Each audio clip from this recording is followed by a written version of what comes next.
Ричел баг байхдаа аимшигтай хүчирхийлэлтэй гэр бүлд өссөн юм. Зодуулах, цогоор төлүүлэх, байнгын айдас, боолын хөдөлмөр, бас гэр бүлийнхэн нь мөрөөдөө тоглоомд хожигдсон өрөндөө түүний биеийг үнэлүүлдэг байсан. Ричел үүнээс ч аимшигтай зүйлийг твцсэн.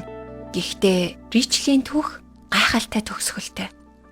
Түүнийг гэртээ байлган Есүсийн хайрыг хуваалцсан нэгэн Христ итгэлт эмэгтэйн ачаар Ричлийн амьдрал бүрэн өөрчлөгдсөн юм. Өнөөдөр тэр пастрын эхнэр бөгөөд өөртөө адил зовлонг туулж буй хүмүүс тусалж тэдэнд үйлчилдэг. Би Ричлээс хүүхэд насандаа туулсан аимшигтай үйл явдлуудаас үүдэлтэй үхлийн айдас харах ус өдрөөс хэрхэн ангижирсан бэ гэж асуухад тэр дараахаа алхмуудыг хуваалцсан юм. Нэгдүгээрт амлалтын ном болох Библиэс өдөр бүр уншиж зүрхэнд хүрсэн ишлэлийг хуулж ицсэн.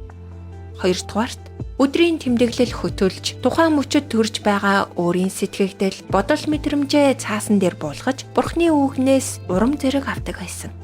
Гуравдугаарт бичээс дэх бүх амлалтын ишлэлүүдийг хэвлээд гэрийнхээ ханаар дүүрэн нааж өөртөө сануулдаг байсан. Дөрөвдүгээрт Библи судлалын уулзалт бүрийг алгасахгүйгээр оролцож суралцдаг байсан.